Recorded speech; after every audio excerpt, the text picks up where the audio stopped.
세 가지입니다. 예수님의 사역을 요약해 보면 세 가지예요. 치료하셨고요, 가르치셨고요, 전도하셨습니다. 따라해 볼까요? 치료하셨고, 가르치셨고, 전도하셨습니다.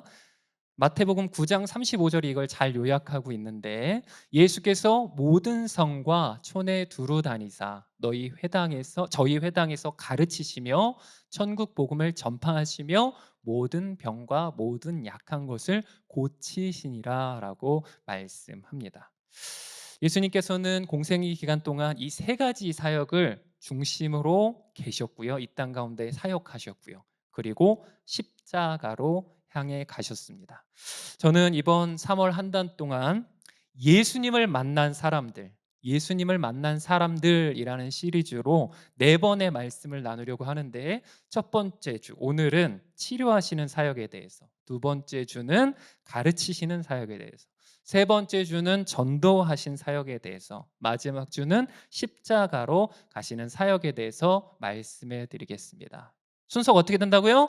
첫째 주는 됐습니다. 안 하셔도 돼요.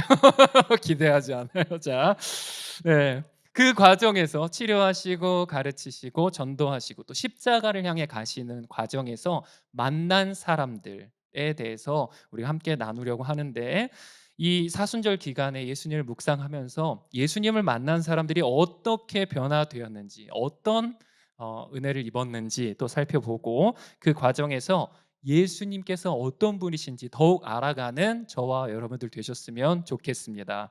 오늘 마지막 찬양 너무 감사해요. 원보이스 너무 사랑해. 네. 오늘 본문은 두 여자에 대한 이야기입니다. 두 여자가 나와요. 두 여인이라고 하려다가 12살짜리가 나와가지고 두 여자에 대한 이야기입니다. 여러분 아까도 물어봤지만 지난 한 주간 사순절 성경 우리 같이 읽기로 한 부분을 읽었다면 마가복음 5장을 읽으셨을 거예요. 자, 나는 마가복음 5장 설명할 수 있다. 다 하실 수 있죠? 자, 장면을 살짝 설명드리면 예수님께서 거라사라는 지역에서 사역을 하시다가 이제 그것을 마치시고 배를 타고 북서쪽 갈릴리로 다시 오셨는데, 배를 타고 돌아오셨는데, 이미 그 갈릴리의 선착장에는 수많은 사람들이 예수님을 기다리고 있었습니다. 그 수많은 사람들 중에는 예수님을 간절히 기다리는 두 사람이 있었어요. 한 사람은 12살 된 딸의 죽음을 앞두고 예수님을 찾아온 야이로라는 분이었고, 다른 한 사람은 12해 동안 병으로 고통받던 이름 없는 한 여인이었습니다. 먼저 야이로라는 이 남자분이 예수님께 나왔습니다. 마가복음 5장 22절 23절인데 우리 한번 같이 읽어볼까요? 시작.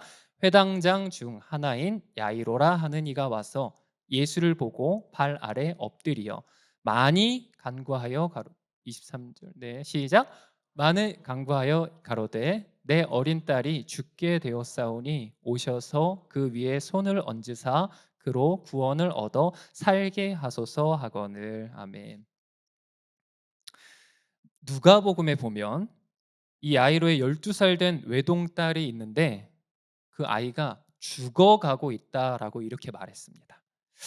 아버지 야이로는 내 딸이 지금 숨이 넘어가고 있는데 생각하고 싶지 않지만 어쩌면 이 고비를 넘기지 못하고 어쩌면 지금쯤은 이미 숨이 멎었을지 모르는데, 그런 절박한 마음으로 예수님을 찾아왔습니다. 그리고 그 예수님 앞에 엎드렸습니다. 이 모습을 보면서 사람들은 무척 놀랐을 겁니다. 왜냐하면 그가 회당장이기 때문입니다. 회당장. 당시 유대 사회에서 회당장은 굉장히 중요한 사람이었습니다. 시나고그라는 유대인의 그 회당은 유대인 공동체의 아주 중심부에 있었어요. 여러 가지 의미였습니다. 회당은 예배하는 곳이었고요, 교육하는 곳이었고요, 또 교제가 이루어지는 곳이었습니다. 뿐만 아니라 그 지역의 그 공동체에 크고 작은 일들이 결정되는 곳이었어요. 결정되는 중심이었어요.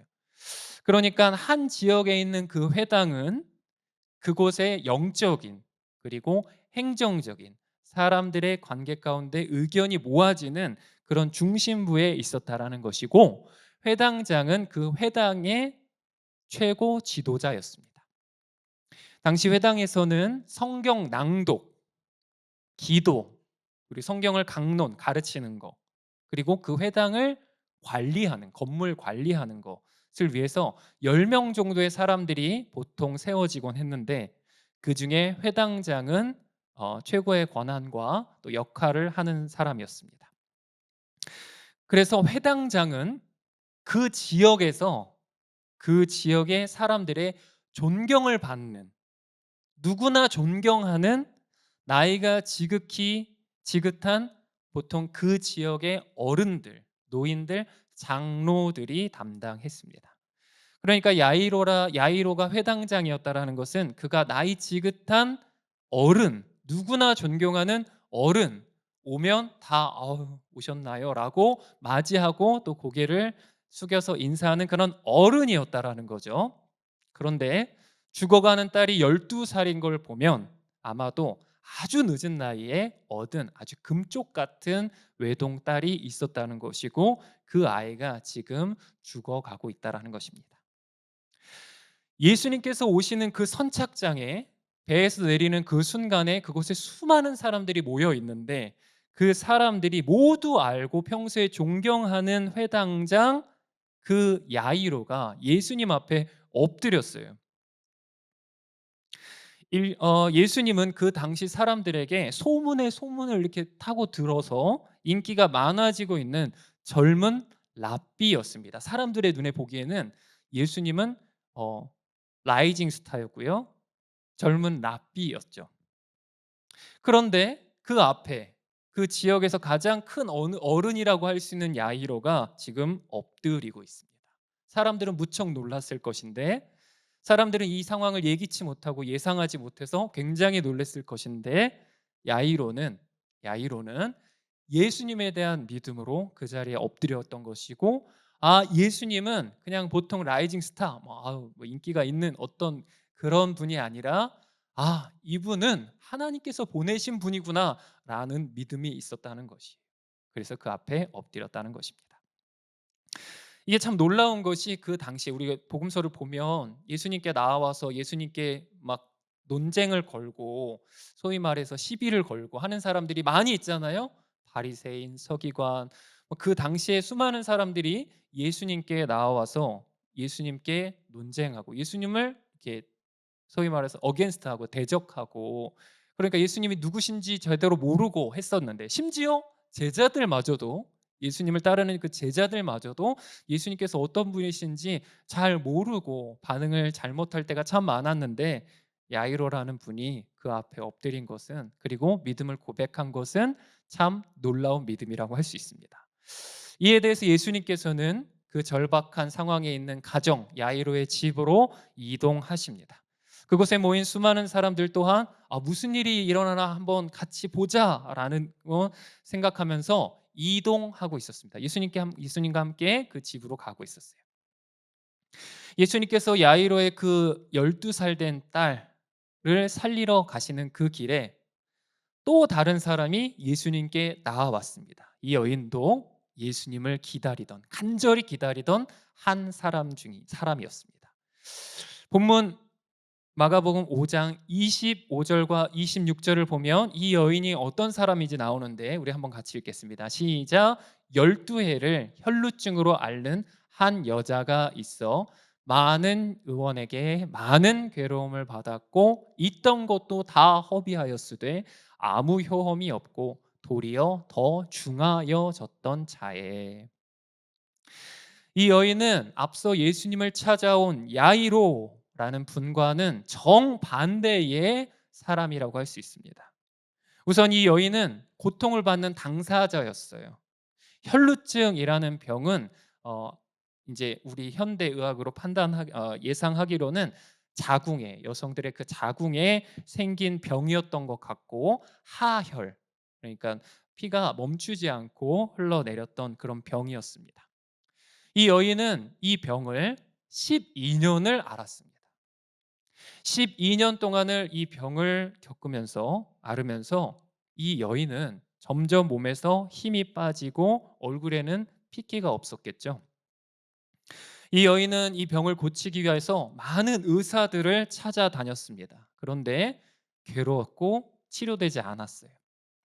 당시의 치료는 지금과 달랐습니다. 탈무드의 기록 등을 보면 혈루증이라는 병을 치료하기 위해서 약초를 포도주에 섞어 마시는 방법도 있었고요. 길거리에 세워놓고 깜짝 놀라게 하는 방법도 있었고요.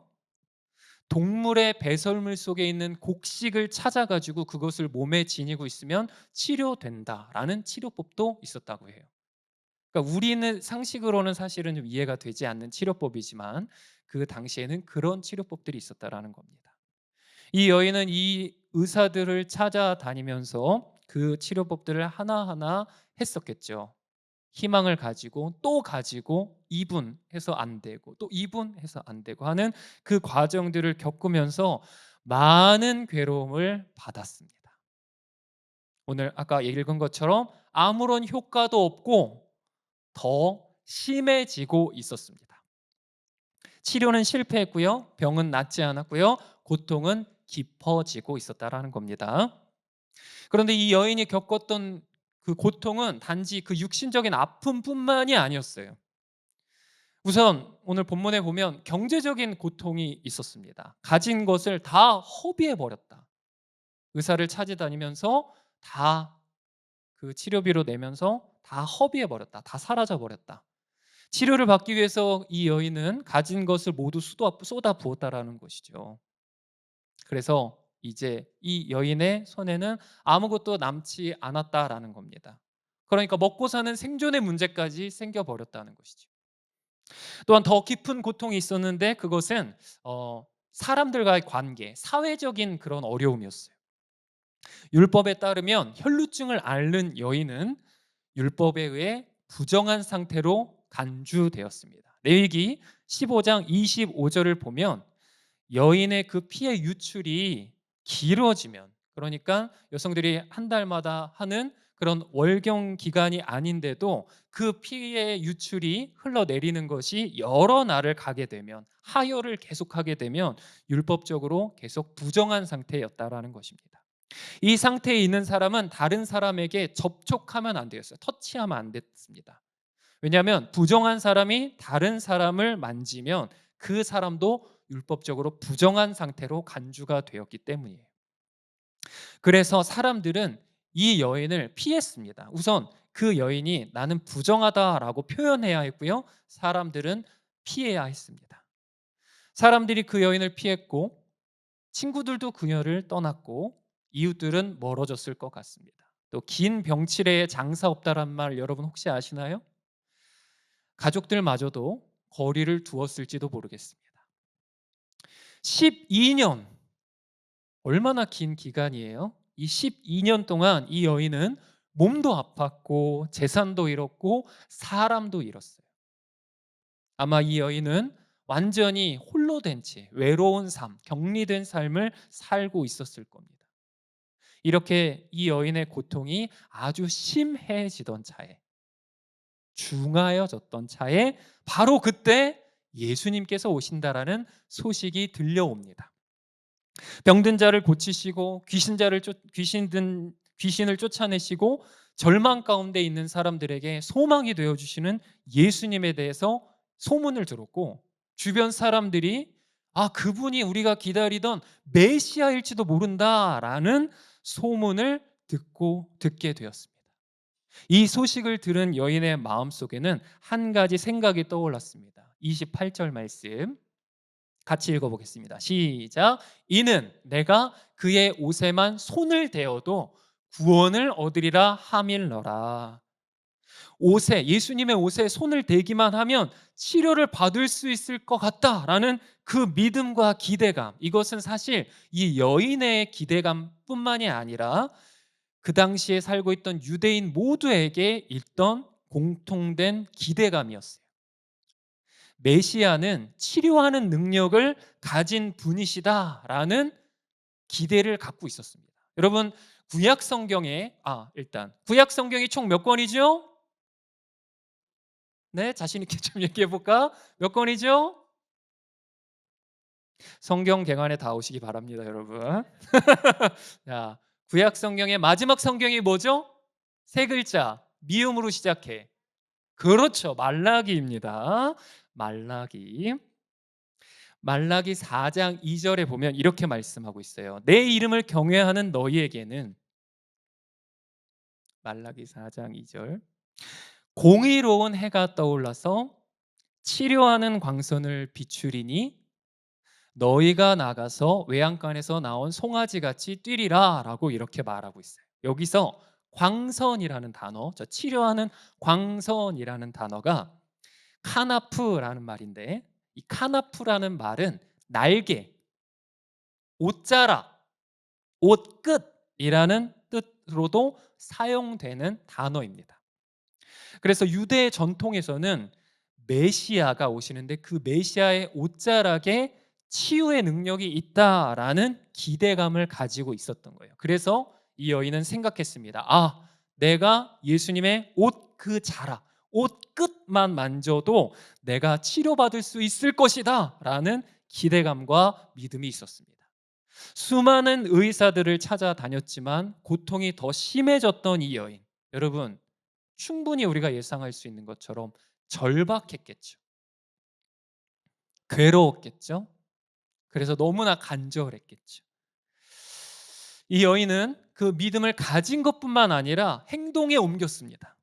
이 여인은 예수님 중심으로 사람들이 엄청 많이 모여 있는 그곳에 조용히 들어갔습니다.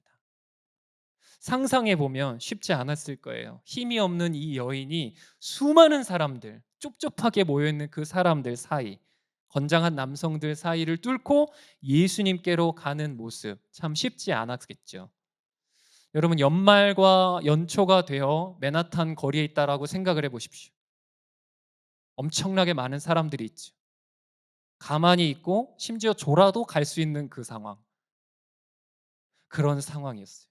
그 사이를, 그렇게 모여있는 사람들 사이를 이 여인이 그 힘없는 그 몸을 가지고 예수님께 나아가고 있는 그 모습 상상해 보세요. 얼마나 간절히 예수님을 찾고 있었습니까?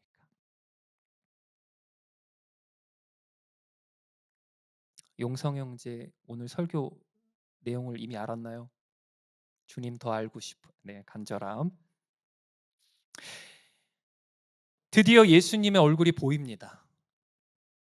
그리고 더욱 가까이 간 이 여인은 예수님의 그 옷에 손을 대었습니다. 그 옷 끝에 손을 간신히 대었습니다. 그리고 정말로 흐르던 피가 이제 멈추게 되었습니다. 이 여인이 깨달았다고 성경은 말씀하고 있습니다. 12년 동안 지긋지긋하게 낫지 않았던 그 병이, 여러분, 감기가 걸려서 일주일만 가도 고통스러운데 12년 동안 앓았던 그 병이 치료를 받았습니다. 그야말로 기적이었죠. 그런데 사실 더 큰 위기가 아직 남아 있었습니다. 마가복음 5장 30절 말씀 우리 같이 읽어볼까요? 시작. 예수께서 그 능력이 자기에게서 나간 줄을 곧 스스로 아시고 무리 가운데서 돌이켜 말씀하시되 누가 내 옷에 손을 대었느냐 하시니, 예수님께서 물어보셨어요. 누가 내 옷에 손을 대었느냐? 그러니까 옆에서 제자들이 이렇게 말합니다. 예수님, 지금 사람들이 엄청 많이 모여 있고 지금 예수님께 지금 다 이렇게 접촉하고 있지 않습니까? 이렇게 수많은 사람들이 지금 예수님과 함께 가고 있는데 왜 갑자기 그 말씀을 하시나요? 누구를 찾으시나요? 라고 물어보았습니다. 그런데 예수님께서는 믿음으로 예수님의 옷에 손을 댄 이 여인을 찾고 계셨습니다. 33절을 보면 이 여인은 두려워서 떨며 그 앞에 나와왔습니다. 두려워서 떨고 있었습니다. 왜냐하면 병은 치료를 받았지만 다른 이유로 죽을 수 있는 상황이었기 때문입니다. 두 가지 이유였어요. 첫째는 아까도 말했듯이 이 여인은 부정한 상태였습니다. 성경에서 부정한 상태라는 것은 하나님 앞에 나아갈 수 없는 상태. 그래서 정결 기간과 정결 의식을 하고 하나님 앞에 나아가야 되는 그런 상태예요. 부정한 사람이 사람들 사이로 다닐 수 없었습니다. 왜냐하면 접촉하면 부정하게 만들기 때문이에요. 그랬기 때문에 이 룰이 있었어요. 부정한 사람들은 사람들 사이에 다니지 마라. 부정한 사람은 자기가 부정한다는 것을 표현해라. 라는 룰이 있었는데 이 룰을 어기는 사람은 돌로 쳐도 무방한 상황이었습니다. 그러니까 이 여인은 예수님께 가는 과정에서 수많은 사람들에게 접촉을 했기 때문에 그 사람들로부터 지탄을 받고 심지어는 죽임을 당할 수도 있던 상황이었어요. 두 번째 이유는 이 여인이 만진 것이 단순히 옷 끝이 아니라 겉옷 끝에 달린 예수님의 옷에 달린 술이라는 것이었습니다. 혹시 사진 준비되었죠? 당시 유대 사회에서 겉옷은 그 사람이 가지고 있는 권위 그리고 신용 크레딧 그리고 인격을 상징하고 있었습니다. 보이나요? 네. 그런데 이 옷 끝에 달려 있는 그 옷 끝 술, 찝찝트라고 하는데 그 옷 끝 술을 만지는 것은 허용되지 않았습니다. 1세기 랍비 문헌에 따르면 그 타인의 옷 끝 술을 함부로 만지는 것 또한 처벌의 대상이었어요. 오직 옷 입은 사람의 그 자녀들만이 허물 없이 그 옷술을 만질 수 있었습니다. 그러니까 이 여인은 율법적으로 부정한 상태이고 또 그런 상태에서 랍비의 권위를 상징하는 그 옷끝 술을 만졌으니까 아주 큰 죄를 지었고 사람들이 이것에 대해서 처벌할 수 있었다라는 겁니다. 그곳에 얼마나 많은 사람들이 있었나요? 사람들이 이 상황을 파악하는 순간 그리고 인식하는 순간 이 여인은 사람들의 돌에 맞아 죽을 수 있었습니다. 사실 예수님께서 계셨고 그 여인이 그 예수님께로 가는 그 길목에서 이미 여러 사람들은 이 상황을 깨닫고 웅성거리고 있었을 거예요. 뒤에서 지켜보고 있었을 것입니다. 그러니 이 여인은 예수님 앞에 엎드려서 떨고 있었고 또 예수님께 자백합니다. 내가 왜 그랬는지 말씀을 드려요. 그런데 예수님께서는 34절에서 이렇게 말씀하십니다. 오늘 본문인데요. 다시 한번 같이 읽겠습니다. 시작. 예수께서 가라사대 따라 내 믿음이 너를 구원하였으니 평안히 가라. 내 병에서 놓여 건강할지어다. 아멘. 예수님의 이 말씀을 들은 여인은 생각했을 겁니다. 살았다. 예수님께서 나를 딸이라고 불러주신다. 예수님은 이 여인을 치료해 주실 뿐만이 아니라 이 여인의 믿음에 대해서도 사람들 앞에서 선언해 주셨습니다. 이 여인이 사람들을 만지면 다른 사람을 만지면 그 사람도 이 여인처럼 부정해지지만 예수님께 접촉하였을 때 이 여인이 접촉하였을 때 예수님을 부정하게 만든 것보다 예수님께서 가진 의로움으로 인하여 이 여인은 의롭게 되었습니다. 예수님은 이 여인의 믿음을 보시고 그래서 구원받았다라고 선언해 주신 것입니다. 또한 예수님께서는 이 여인을 딸이라고 불러주셨습니다. 사람들은 이 여인을 피했고 그 여인의 이름조차 기억하지 못합니다. 그리고 감히 랍비의 옷수를 만졌으니 돌을 던져서라도 그 공동체의 질서를 바로 잡아야 했습니다. 그런데 이 여인은 내 옷수를 만져도 되는 나의 딸이라 라고 선포해 주셔서 이 여인은 죽음을 면할 뿐만이 아니라 이제 사람들이 피해 다니는 대상이 아니라 하나님께서 존귀하게 여기시는 그분의 딸인 것을 사람들 앞에서 예수님께서 선포해 주신 것입니다. 예수님께서는 이 여인의 병을 고치시는 것뿐만 아니라 이 여인이 잃어버린 그 삶을 회복시켜 주셨고, 문제가 생긴 끊어져 버린 그 관계도 회복시켜 주셨고, 그리고 이 여인이 누구인지 사람들 앞에서 공식적으로 말씀해 주셨습니다. 그런 다음에 예수님께서는 야이로의 딸에게로 가서 그 아이, 12살 된 그 아이에게 달리다굼, 유명한 말이죠. 달리다굼, 뜻이 뭐죠? 토요일에 뵙겠습니다. 달리다굼이라고 말씀하시며 죽음에서 구원해 주셨습니다. 예수님께서는 가진 것 많고 사람들의 존경과 사랑을 받는 야이로의 그 딸, 12살 된 딸이나 모든 것을 다 잃어버린 이름 없는 이 한 여인, 이 여인이나 모두 하나님의 존귀한 딸임을 선언해 주셨고 그것을 보여주셨습니다. 오늘 본문에 나온 이 두 여성은 하나님의 형상대로 지음받은 귀한 하나님의 두 딸입니다. 여러분, 이 세상의 원리는 사람들을 급으로 나누죠. 다양하게 나누죠. 돈을 기준으로 나누고요. 그 사람이 가진 영향력이나 권한, 그 사람이 무엇에 대한 권한을 가지고 있는지 그것으로 또 사람을 나누고요. 심지어 요즘에는 외모로 사람을 나누고요. 급을 나누고요. 학력이나 직업 등 뭐 다양한 것으로 사람들을 이렇게 위아래로 평가하잖아요. 살다 보면요, 여러분, 그리고 나이가 점점 들어가면요, 여러분, 어느 순간부터 타이틀이 더 중요해지고 경력이나 그 사람이 무엇을 했는가, 업적이나 이런 것들이 참 중요해집니다. 인간 세상에서 무시할 수 없는 거긴 하죠. 권한 있는 사람에게 잘 보여야 하는 거 일반적인 모습이고요. 인지상정입니다. 저는 목사로서 비애가 있어요. 깊은 슬픔이 있습니다, 여러분. 여러분들은 저한테 그렇지 않지만 어떤 사람들은 저에게 잘 보이려고 노력합니다. 어떤 사람들은 또 룩다운하기도 하고요.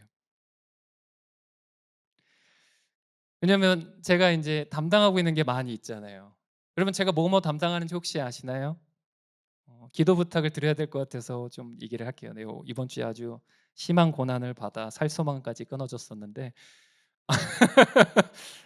기도 부탁을 하면 제가 지금 스테반 청년부를 담당하고 있고 3050 우리 교회 젊은 세대를 위한 사역을 담당하고 있고 히즐라이프 뮤지컬을 담당하고 있고 교구 6개를 담당을 하고 있어요. 그리고 찬양 인도하고 새벽 예배 뭐 일주일에 2번씩 기본으로 하고 이번 그러니까 일주일에 기본으로 설교는 한 4편에서 5편씩 하고요. 네. 기도 부탁해도 되죠, 여러분? 네. 아무튼 근데 이제 제가 권한이 있잖아요. 어쨌든 뭔가에 대한 권한이 있잖아요. 권한이 있으니까 제가 온 지 얼마 안 돼도 저에게 잘 보이려고 합니다. 보통 권한 있는 사람에게 잘 보이려고 해요. 특별한 어떤 케이스 같은 경우에는 기득권 나는 저항하고 싶다 그래서 대항하기도 하는데 네. 아무튼 권한 있는 사람에게 잘 보이려고 해요. 잘해 주세요. 고맙습니다. 근데 이런 걸 보면 목사로서 좀 비애가 있어요. 그리스도 안에서 한 형제 한 자매로서 같이 신앙생활하는 거, 같이 하나님을 바라보는 거, 같이 예수님 그 말씀과 우리에게 보여주셨던 모습대로 살기 위해서 애써야 되는 우리가 그런 모습인데 내가 가진 격려, 뭐 잘하나 이런 게 더 중요해진 거죠. 주일에 또 설교하고 또 찬양회도 했더니 제가 사실 괜찮잖아요. 나쁘지 않잖아요, 그죠? 네, 요즘 좀 인기가 생겼어요. 아, 부담스러워요. 네. 근데 참 슬퍼요. 예, 다 무시할 수는 없지만 특히 유교 문화 또 체면 문화가 강한 이 한인교회 안에서는 이런 게 진짜 중요합니다. 사람들을 이렇게 그런 것을 기준으로 좀 위아래로 보고 해요. 하지만 여러분, 본질은 무엇입니까? 우리 기독교인들이 놓치어서는 안 되는 본질이 무엇입니까? 그 사람이 무엇을 가졌던, 무엇을 할 줄 알던, 또 어떠한 권한을 가졌던, 어떻건 간에 그 모든 사람은 하나님께서 하나님의 형상대로 창조하신 귀한 하나님의 자녀입니다. 이것을 우리가 믿고 그렇게 살아야 돼요. 여러분들도 그러시면 안 돼요.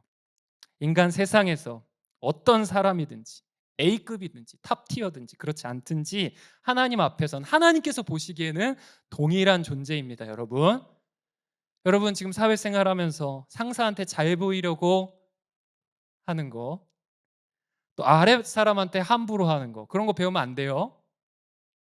성적이나 외모나 뭐 하여튼 그런 것 때문에 나는 왜 이러냐, 나는 왜 이 모양이냐, 그러면 안 돼요, 여러분. 하나님께서 나를 보시는 것처럼 자신을 보고, 하나님께서 다른 사람을 보는 것처럼 다른 사람을 볼 줄 아는 저와 여러분들이 되시기를 예수님의 이름으로 축복합니다. 어디서 못된 거 배우면 안 됩니다, 여러분. 하나님 앞에 갔을 때 그런 책망 받지 않는 저와 여러분들이 되셨으면 좋겠습니다. 오늘 본문에서 예수님은 야이로의 그 귀한 딸이나 이름 없는 한 여인을 존귀한 그분의 딸이라고 선언해 주셨습니다. 이런 예수님을 따르는 기독교는 역사상, 인류 역사상 많은 역할을 해 왔습니다. 여성들의 그 휴먼 라이트, 여성 인권, 어린이의 인권, 장애인 인권을 확립하는데 중심에 있었던 것이 바로 기독교입니다, 여러분. 1세기 기독교 문헌인 디다케, 이 교육하는 그 신앙 교육서예요. 그 디다케에는 아이를 낙태하거나 태어난 아기를 죽이지 말라라고 기록되어 있습니다. 힘을 숭상하는, 힘이 다라고 하는 그 로마 헬라 문화권에서 아이들이 태어났을 때 이 아이가 약하거나 아니면 장애가 있거나 또 심지어 어떤 경우에는 여자아이면 쓰레기 더미에 버리곤 했습니다. 그런 장소까지 있었대요. 그것에 대해서 이상하게 여기지 않고 그것은 그 당시에 자연스러운 문화이고 벌어지는 상황들이었는데, 그 당시에 예수님을 따르는 그리스도인들은 그 버려진 아이들을 데려다가 키웠습니다. 그래서 어떤 아이의 이름은 똥 무더기에서 건져진 자, 이런 이름도 있었대요. 예수님 이후의 기독교인들은, 그리스도인들은 여성들을 보호하고 어린아이들을 보호하고 장애인들을 가르치는 그런 삶을 살아왔습니다. 여러분들이 잘 아는지 모르겠지만 요즘에 이 페미니즘은 좀 이상한 방향으로 흘러가는 것 같아요. 그런데 1세대 페미니즘, 그러니까 여성의 인권을 세우는 그런 운동이나 무브먼트는 기독교 베이스에서 시작했다라고 해도 무방합니다. 한 가지 예를 들면 여성들은 이전에는 투표권이 없었어요. 그 나라나 그 지역에 어떤 의사 결정을 하는데, 어떤 거를 결정해야 되는데 참여할 수 없었다라는 말입니다. 이에 대해서 퀘이커교, 그러니까 기독교의 어떤 우리 교단이 있는 것처럼, 여러 교단이 있는 것처럼 한 그런 분파인데, 퀘이커교 목사인 루크레티아 모트라는 분은 여성 참정권을 위해서 투표할 수 있는 권리에 대해서 많이 수고했고요. 1848년에 이 뉴욕주의 세네카 폴스라는 곳에서 열린 미국 최초의 여성 권리 대회에서 많은 역할을 했다고 합니다. 우리나라 여러분 이화여대 알죠? 몰라도 돼요. 일단 이화여대라는 여자 대학, 한국말도 잘 생각이 안 나네. 이화여대, 여자들만 가는 학교. 그 여대도 여러분 선교사들이 세운 이화학당이라는 그곳이 발전이 되었던 것이에요. 여러분 혹시 영화 중에 어메이징 그레이스라고 아세요? 이 영화는 우리가 나중에 무비나잇 하면 꼭 봤으면 좋겠는데, 여러분 이 미국에도 그런 역사가 있지만 영국에 노예제 폐지, 노예 제도가 있었잖아요. 그 노예 제도를 폐지하는 데 앞장섰던 윌버포스라는 한 기독교 정치인의 이야기를 다룬 영화입니다. 여러분 어메이징 그레이스라는 노래 알죠? 어메이징 그레이스 다 알죠? 그 노래를 누가 만들었나요?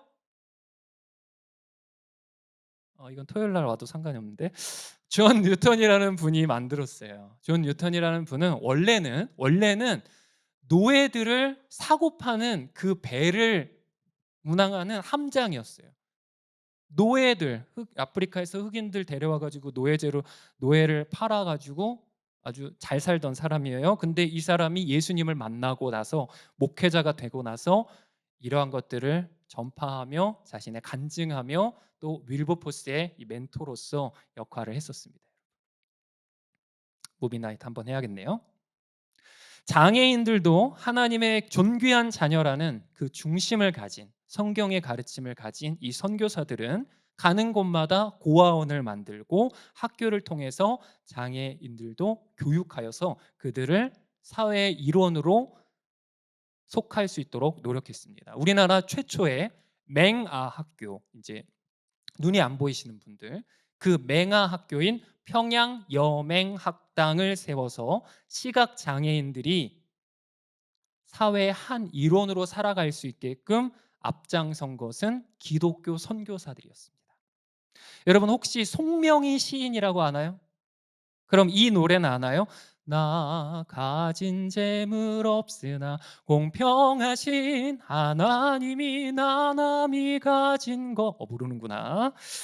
제가 고등학교 때 이분이 송명이라는 분이 만든 이 나라는 찬양을 참 좋아했어요. 여러분들 지금 저를 어떻게 느낄지 모르겠지만 저는 굉장히 자존감이 낮은 사람입니다. 네.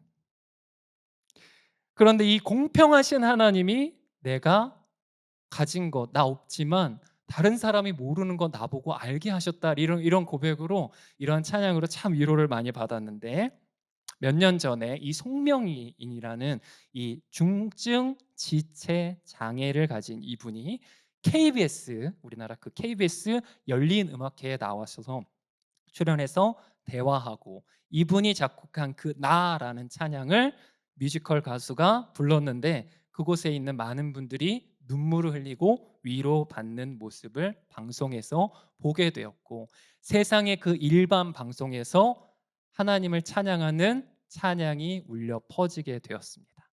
이분은 자신이 불편한 몸을 가졌음에도 불구하고 오히려 다른 사람들을 위로하고 도움을 주는 역할을 하게 되었던 것이고 그렇게 되기까지 기독교 또 하나님께서 그분을 사용해 주셨던 거죠. 여러분 그리스도인은 예수님께서 하신 것을 쫓아 그리고 예수님의 그 기준을 가지고 말씀하신 바를 기준을 가지고 살아가는 사람들이죠. 오늘 본문을 통해 말씀하신 바, 오늘 본문을 통해 우리가 알 수 있는 바, 우리는 사람을 그 존재 자체로 귀하게 여기는 우리가 되어야 될 줄로 믿습니다. 여러분들이 지금 만나고 대하는 사람들에게 그리고 앞으로 여러분들이 살면서 대하는 사람들에게 청년의 시기에 말랑말랑한 그 마음 그것을 계속 간직하면서 앞으로 나이 들었어도 사람들을 이렇게 급으로 나누지 말고 뭔가 권한을 가지고 있어 보이는 사람들한테 알랑방구 끼지 말고 여러분들 어떤 사람도 동일한 시선으로 하나님의 그 찾으시는 한 영혼 한 영혼 천하보다 귀하게 여기시는 그 한 영혼으로 대하시는 저와 여러분들 되시기를 예수님의 이름으로 축복합니다.